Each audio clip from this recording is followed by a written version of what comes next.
Hi, everyone. Welcome to the show. Well, with me today is an author, Frank Talaber, Yeah, that's right? right. Talaber, yeah. Now, you've written, what, I think 12 novels? 12, yeah, and I've got done a couple more coming out. Really, So eh? yeah, and working on three others really. Right. So when did you first start writing? Oh, well, that's a funny story. I first started writing, I just had an interview and they said the first thing I ever did was in grade three. They had us write a short story and I got up and had to say it in front of the class. So I got up Mm, and said it. And it was so funny that a lot of those kids were laughing. And I thought, I like that. I really like being like upstage right. and have people, admire my stuff. And so from there I wrote a couple of stories, not many, Mm, but I did eventually in grade 12 is when I took this creative writing course and I thought, oh, easy credits, But the guy was teaching us subconscious writing. So the whole idea was basically to teach us how to write just go. And he said, no grammar, no punctuation. And I always remember this. So on the opening day of the class, he puts this, here's the course material. And I open it up and it was just a line of paper. And I said, excuse me, it's just line paper. He goes, I know, your job's to fill. Are you kidding me? So he would 20 minutes, we'd have to write, just write. At first it's like, oh, yeah, the walls are still blue. I'm too embarrassed to ask the girl in front of me out, blah, blah, blah. Stupid stuff. But then eventually it kicked in. And I would sit down and write, 2, 4, 5, something like 7 pages, just pouring stuff wow. out. And he says, you've got it. That's what I'm trying to do. Get you to kind of harness the energy of the universe, the subconscious energy of the universe through you, through your pen. And as you write, your mind start just connects and goes. And so Mhm. now I write whole short stories that I crack sometimes, Mhm. whole chapters for books.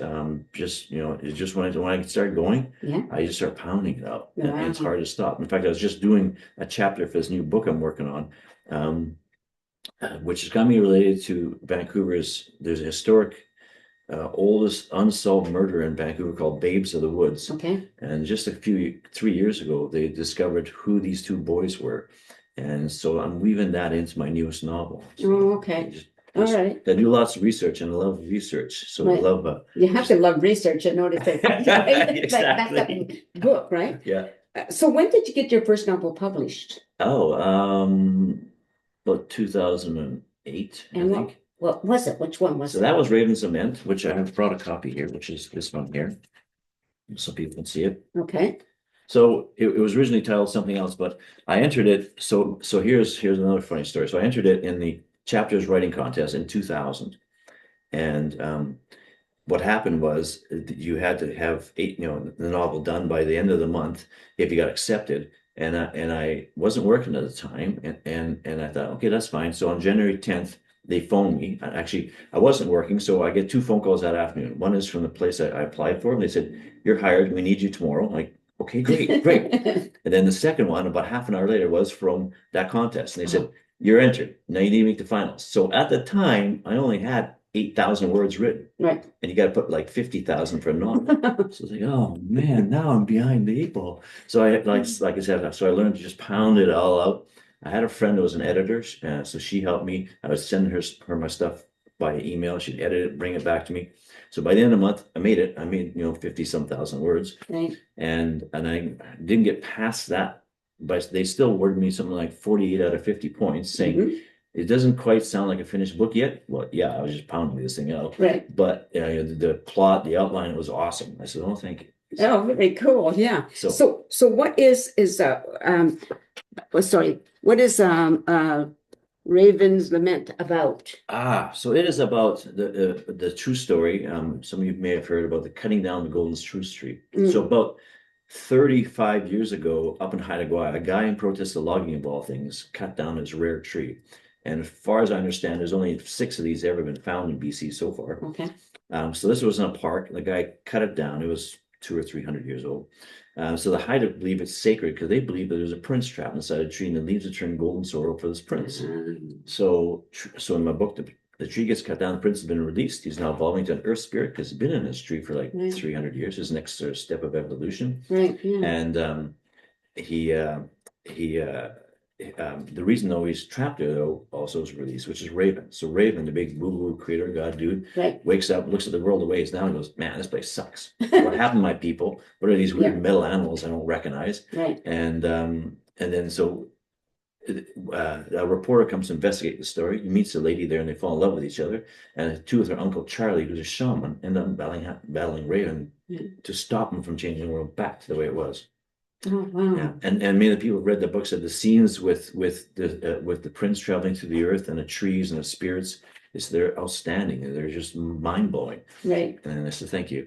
And actually, the best review I ever got was on that book. Is that right? Yeah. So this guy, he walked up to me at an event a little over a year ago and said, "You're a bastard." I said, what? He said, my wife bought that book, and I'm not into the woo-woo traveling through the earth spirit stuff. Yeah, He says, but she was mesmerized. And I thought, I'm just gonna pick up the first chapter and read it. And he goes, so I'm reading it. And he says, so the other night I'm reading this book for 3 friggin' hours and I can't put it down. I gotta get up and go to work for crying out loud. And I said, thank you. That's the review. That's a very good compliment. It's a isn't very it? good compliment. Yeah. Now you brought some also some paperwork with you, or Yeah. that you wanted to discuss, or did you want to go through the books first? Well, the other two that you brought with you. can. So the reason I'm kind of talking about this is because I was just telling you that I've been nominated for the Cultural Diversity Awards. They're happening in Chilliwack or in Abbotsford in March. Right. So the whole topic is the appreciation, for me, it's the appreciation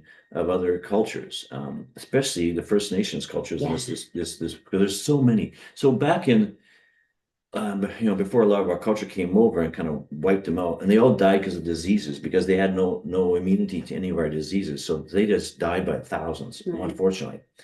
And the big thing is that because of that, they never had a chance to really pass on their culture, because most of their culture is oral. Right. And virtually a third of all the First Nations in North America lived on the BC coast. Okay. Way back, because Right. it was so rich and protein rich, and Mhm. so we had a lot of cultures here, and Yeah. so I believe in letting the world know about the First Nations cultures, their legends, their traditions, how they look at the universe, how they look at their connection to the earth. Yes. To me, that's very important, and they look at it in many ways a lot different than other people do. I agree. I've been to a healing ceremony. Oh man, that is like. Yeah, Really? I've been to a sweat lodge. I was invited into a sweat lodge. Right. Wow. So Yeah, it's really something. I just I think as a European descent, yeah, we don't have that any kind of culture like they have. Like you said, they look at the world differently, right? Yeah. And I just admire it so much. I think it's just so awesome. And the fact that you are writing a lot about it's really wonderful. I think it's wonderful. Yeah. Yeah, thank you. And so I want to kind of enhance that and bring it to the rest of the world. I've had several reviews, and I'll read a couple of them here, Okay. where people said, wow, it wasn't for this book, I had no idea of what they're like and what they do, and their viewpoints. Right. Yes. So that's really good, because a lot of it is the information we got was such a bunch of lies. well, that too. Right. Yeah, absolutely. So to get stuff that is like that, people can say, "Oh, wow!" Like you said, this person had no idea. Yep. Right. So I'm just learning a lot about First Nations. I have First Nations family, but I was a child and I didn't realize what we had. Although we did feel special. Yes. We did think we were special. Because we have First Nation family. That's true. So one of the connections, so I had people ask me, what influenced you to write that book? Mm-hmm. And I said, well, I remember going to the Victoria Museum, and if you've been there, the lower level in the First Nations gallery, there's one room that's all dark, that's got all these totems in there. And I remember sitting in that room, and I swore up and down I heard voices, like they're trying to reach out to me and talk to me. And one of my good friends, Tom Patterson, who's a master carver, and I can't pronounce the band he belongs to. I have that problem too, so I understand. Yeah. He said that's because our culture died so fast, so suddenly. We're reaching out to people that can hear us and connect to us, because we believe our spirits don't die. So he says, so obviously they've connected to you, and that's what then influenced me to write that book. And I wrote other ones. And he said to me, the other thing, I after reading your books with First Nations involvement, he says, I'm amazed at how well you view them and write about them. You write about them more in a First Nations perspective than most First Nations people stuff I've read. Wow. And I said, wow, that's an honor. Thank you Yeah, very for much. sure. So, Yeah, right. So now you also brought up this let's see, this is your first one, Yep. This is the right? second one. The Raven's Lament. And so the lure, so is it the same type of same idea like in the spiritual world? Yes, a lot of it. So this is set in actually in Stanley Park. So the Coast Salish have an oral legend. So Joe Capilano was befriended by a lady called Pauline Johnson, who I'll tell you about in a minute. She, he was virtually the only person that he told his legends to, and so she wrote a whole book about it called The Legends of Vancouver, which was about 1910 or five. Um, and in there, one of the legends is about a witch that's been transformed and trapped in a rock in Stanley Park. So that's their legend. So in the book, what happens, and there's actually a cairn that's been built there that's kind of near this one restaurant, can't think of the name of it, that was dedicated to her after she passed away. The largest wedding procession or not wedding, funeral procession they ever had in Vancouver was when she passed away. Right, It was massive. So they made a cairn and respected her there because of her background, her First Nations culture. She was actually half Mohawk. So the book opens with Vancouver's mayor's dead, wife and child are missing. They actually find his body at the edge of the cairn. No clues to what happened. So we have a female detective trying to figure out what the heck happened here. The crazy shaman from the first book called Charlie Stillwater shows up and he goes, the clues are all there. You gotta just know what you're looking for. And he virtually vanishes in front of her. But he's got clues, he knows what he's talking about. So she's got to hunt this guy down and track him down. But how do you track down a shaman of all things? So this is tied into another oral legend that people say, one of ours, that people say you go out drinking at night and you get good and drunk. You don't remember crap about the night before. So in a bar right next to Stanley Park, if you get drunk enough, spirits are hanging out. And they take over your body and use it for whatever you use it for. So one was a First Nations, was a Hell's Angels type guy that was off by his buddies. He's come back for revenge. And he's inadvertently released that witch. And she's kind of like in the book, she's like a succubus. So Charlie knows that she's a real badass, in part of my English. And he's got to do something with her. Right. And that's why he shows up. But I've weaved in a lot of Pauline Johnson because she was quite prolific and prominent. So she was cutting edge feminist in her time. This is like the late 1800s and the early 19th century before she passed away. So she was Métis, so she was half Mohawk, half English, and she would do all these stage shows under her First Nations name, reciting her poetry. That was, I have a couple of books of them. They were just spellbinding. And she was, like I said, super famous and probably one of the most famous people at the time. And then she eventually moved to Vancouver to live. And then, like I said, she befriended Joe Capilano so that he told all his stories to her, or his legends. And yeah, and since then, I mean, the memory of her has kind of faded away into the background after she passed. But like I said, the largest funeral procession ever they had at the time. Oh, and the other thing is, she was the first female on a stamp in Canada. Is that right, eh? Besides the Queen. Right. Yeah. So that was quite the honor too. Yeah, for sure. Now you said you do research. Tons, right? tons. So, but where do you start? Like, it kind of amazes me. Well, everywhere. I used to go to the library a lot and buy books. I have tons of books. I still have lots of them. Today, with Google, you can pretty well look up anything you want. Right. So Yes. if I'm looking for something, I'll just Google Pauline Johnson, and then you'll get all these articles, and then you can start going through them all. And I do lots of research all the time into her, into other things. I love it because one of the things I find from research is that it gives me even more ideas for other books or in that novel or just a whole short story or something. Right. Because some of the research is just spellbinding when you discover something, especially like the First Nations legends, where I read about this one legend, it's like, wow, I could use this. This is crazy. Yeah. And I did that mainly for the third book in this series, which this one's called The Awakening. So this is basically about Charlie Stillwater's breaking his way into jail because a creature called Thunderbird, which one of the legends I found was that it was placed in an amnesiac state in a human being and it was kept there for like hundreds of years. So what happens in the book is that it's starting to wake up, and Charlie knows this, and he knows it's going to be pretty angry when it wakes up. And as it's waking up, there's also another race. The one that put him there is waking up, and so they're hunting him down, and they're coming after Charlie as well, which you find out later. But he doesn't know if it's in a man or a woman though, so he hires Carol from the second book to help him. So while she's on the female side of the prison and dealing with all those people, and the other thing is Charlie also deals with the prisoners and he helps a lot of these prisoners. So their whole culture is about helping each other, becoming better people. So he actually helps many of the prisoners become greater people because of what's happened to them. Yeah. So, but while she's in the female side, this female spirit fantasy being has had an injustice done to her by humans.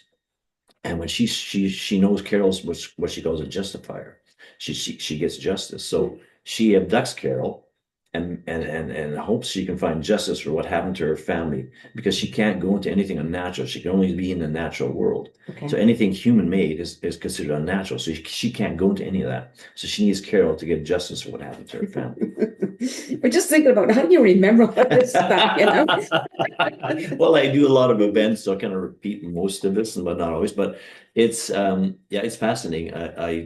People say, well, the ideas you get are just insane. You must be, how do you sleep? And I go, easy, very easily. Well, that's nice. Yeah. And I've always said in a lot of my interviews too, is that some of the best ideas I also got isn't research. It's talking to people like you or somebody else and get these crazy stories. I'm like, wow. You can't write the stuff that some people have lived or experienced. And sometimes I'll weave that into my books. So, right. Yeah. I think what fascinates me is like how many books, how many different ideas you come up with, that you put in book form, right? So that you're not repeating or like using some of I know you use some of the same characters. Yes. They go from book to book, but the ideas are always different. Totally. Right? Totally. So that's the thing that I find fascinating. I've read books and it's like, okay, the first few are great, like in a series. Yep. But after a while, it's like, it's so redundant now.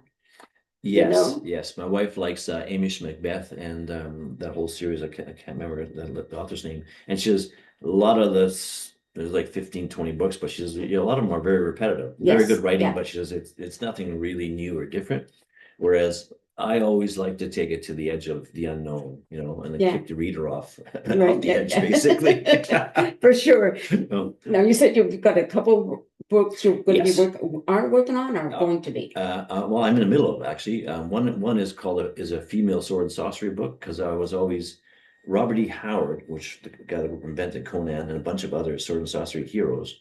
The movies were really awful, but the books are phenomenal. I always want to do a sword and sorcery series. So a female character that's been transported to another world, and she becomes a swordswoman, basically. Now, the other book I'm doing right now is so book 3 in the Ainsworth Chronicles has been released, or it has almost been released. I'm just making the cover right now. I'm working on book 4. So the theory of book 4 is this. What if all those thousands of drug deaths every year aren't drug related?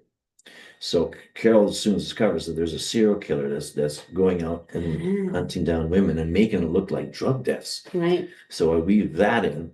And then there's also kind of a couple of subplots in the background of some things that happened earlier in the series.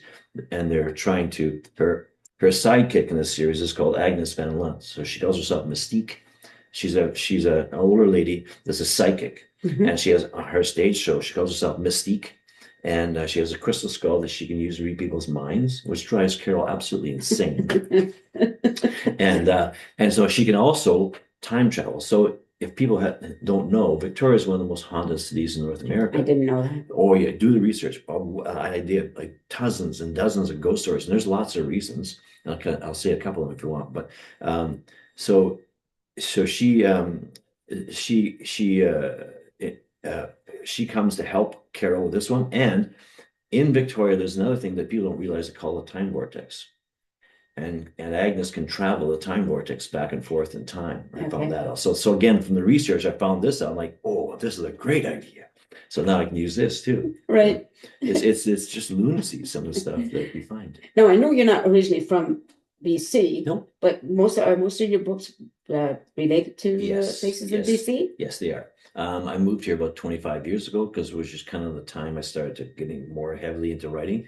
I wrote a lot of stuff. I grew up in Edmonton, Alberta. Love the place, but as you know, there's like 10 months of winter, 2 months of bad I'm from New slush. Brunswick, so Yeah, so you know, because I remember coming out here on a holiday in the 80s and thinking, and this was in late October, and I thought, holy cow, there's no snow, there's no frost, there's no nothing. This is crazy. I'm moving, you know. Yes, yeah, it certainly is a beautiful climate, that's for sure. Yeah, and I love hiking, so you know, you Yeah. can go up hiking, you know, virtually all the year here. So. Yeah, right. So you get a lot of, do you get a lot of First Nations people that read your books? Yes, yes, I do.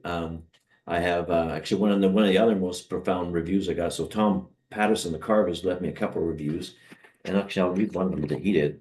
Okay. This guy here. Hang on.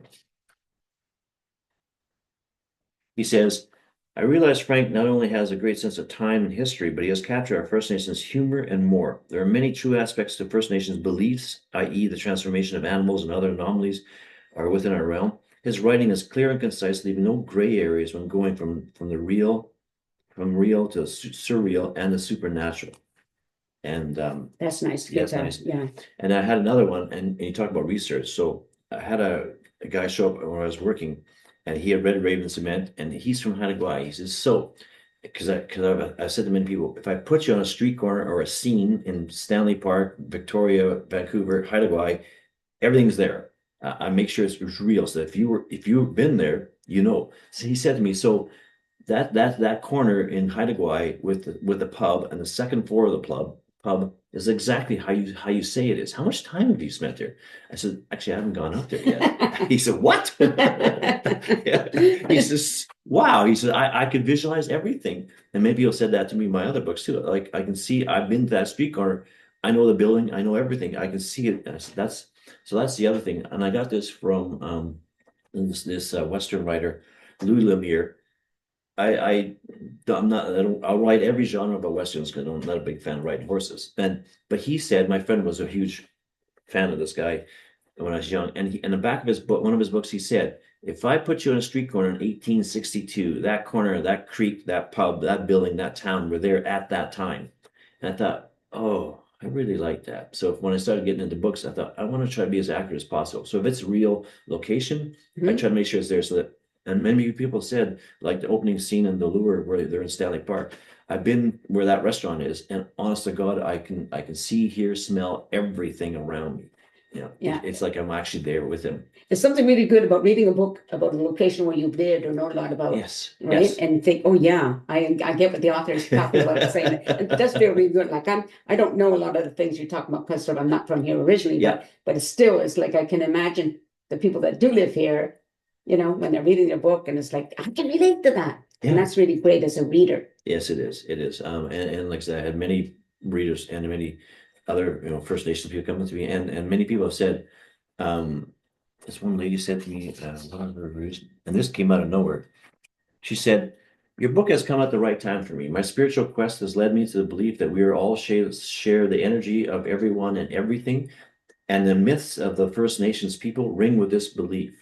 And I loved reading the book. And so she just sent that to me, like, wow, thank you. Yeah, that's so great. What I think about the First Nations people, when the things I'm learning about them, I feel that so much spiritually, so advanced.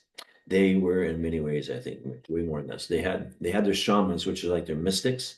So a lot of these, when I started doing the research, it's crazy. So a lot of these, and there's written notices of so lots of times when we were over there, they would hire the shamans, let's say the English would, to for upcoming battle or something, to say, tell us something, and they could actually leave their body, and then Charlie does this all the time, and go to the location and visually see everything there. And so sometimes they would help the English by saying, so yes, they're not over here. The Americans are over here. And that's where you got to find them. And when they actually went into it, sure enough, they told them the truth. Or they said, yeah, there's a ship that's just come in that's full of all these soldiers that you don't know about. And they're like, oh, really? So they can travel out of their bodies, their spirits, which a lot of other cultures, like the Buddhists and stuff, believe, right? Yeah. And they did this, but like I said, the problem was so many died off so fast. They hadn't had a chance to really, and they were all oral. So they didn't Right. have a chance to really write down any of their traditions and legends and many of them. And that's why, to me, it's quite profound when I start hearing and reading what I can read now. Right. Yeah. So when you're writing one of your books, Yeah. like I've talked to other authors and they all come about it, go about it different ways. But anyway, does it take on a life of its own Yes. ever? Yes. Yes. Typically, yes. Once I start getting into it, the problem with some of these characters is I'll write a scene and then it goes way over here. I'm like, oh, well, that's not where I wanted to take the book, but that's true to that character. So now I got to either write another scene to get it back to where I want it, or just go with that direction anyways. Yeah, It's yeah. crazy. And how do you keep your characters like the same throughout the book? You know what I mean? Like I don't mean the same exactly, but they are this type of person. Yeah, I do write outlines, Okay. but for the most part, I already got in my head what they're like, Okay. and when I think of this character, I already know what they're going to do, what they're going to say, what they're going to be like.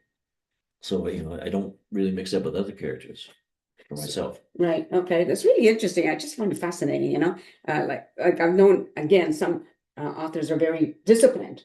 Mhm. They have to sit and write for a certain length of time. No, Others make notes all day long, that right? sometimes I usually do.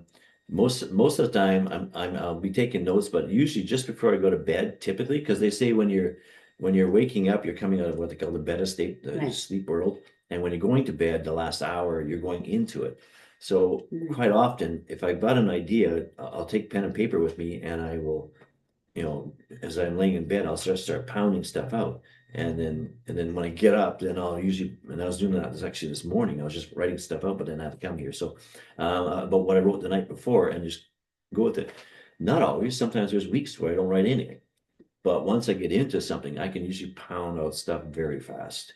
And then, like let's say they said in the course, I'll do the grammar and the editing later because I just got to get into it, get the idea down, Yeah. right? So Do you do your own editing or do you have somebody? no, my wife does most of my editing. Mhm. She's very good at it, and and then she started to hate me because she's, oh, how many comma splices have I got here? I said, That's really sorry, funny. I don't. Even when I'm editing, I have a hard time reading it grammatically. Yeah. I lead an authors group, so one of the things I talk Okay. about is that, but I also say bring your stuff so we can all read it and help you edit it, that kind of thing. But I make them all read out loud. Yes, I was going to say that. Yes. Absolutely, because you want them to, one, have the courage to speak out loud. Right. And the other thing is when you read something out loud, you pick up, and I pick up even my own stuff, like, oh, well, that doesn't make sense. So I'll make a note of it and change it later. And there's a certain flow, right? Yeah, and a certain flow. Like Yeah. you'll read a sentence and go, yeah, no, it sounds good on paper, but out loud, no. So now I got to change it. Yeah, I'm not a writer, but I used to belong to Toastmasters and we had to write speeches all the time. I was a Toastmaster. Were you? Yeah, back in Edmonton. Yeah. So I would always read my speech out loud first before I Yep. did it, right? And if it doesn't flow well, and you're not going to be able to say it well, That's right. exactly. Right? Exactly. And it just again, it just keeps it true, or I don't know if that's the right word to use, but it just keeps the feeling or the emotion, whatever it is you're trying to say, more true. Yeah, and if there's emotions in a speech, by saying out loud, you can add the depth of emotions to the whatever they're saying. Right. I get that. That's true. That's Yeah. true. So one of the things about when people write things like a letter or a text or whatever, it's easy to misunderstand things. So how do you avoid that in a novel? Or do you worry about something like that? No, there was one review I got from this lady on the lure, and she said the scenes with the lure, they were sexually so disturbing to me, she says, because she wasn't like that at all. And she says, so I actually had nightmares. I had to put the book down for a couple of weeks. She says, but your writing was so compelling. I thought, no, I got to finish this book. And she said, I'm so glad I did, because in the end, I was virtually cheering when Charlie, won at the end. Right. It was amazing. But if I can, I've always said, if I can make you laugh, cry, all that kind of stuff, that's what I want to do to the reader. But Right. I mean, I don't want to scare her, but I got into the depth of her soul to a place that she never was before, and it scared her. And she's like, wow, that's writing. And that's what she said. That was so compelling. I was like, crazy. But some of this, and all my stuff, I always put in funny scenes as well. Like Charlie's gone off the wall character. Agnes is a nut job as well. And some of the scenes, I've had other people send reviews said, honest to God, I had to put the book down. I was laughing out loud so hard. I couldn't go any further. And I'm like, great, thank you. That's your review. Well, I think we're going to end it there Okay. because we're going to run out of time soon Yes. anyway. But if people want to get a hold of you, what is the best form? Best form is all my books are on Amazon in print, ebook, Okay. and half of them are in Audible now too. They're trying to get them all to Audible. My email, if they want to contact me by email to whatever, say whatever, leave me a review, or if you've got some wild experience you want to tell me, I'm always open to that, as I said. Two Soulmates at shaw.ca. So it's TWOSOULMATES at shaw.ca. Very good. That's probably the easiest way to Very read good. me. Well, thank you very much for being here. I really appreciate it. You're welcome. And thank you for watching the show. I hope you continue to do so. Thank you. Take care, everybody. Appreciate having me on the show very much. I appreciate him coming here. He gets to go home with cupcakes. Oh, cool. Now you're talking. Thank you.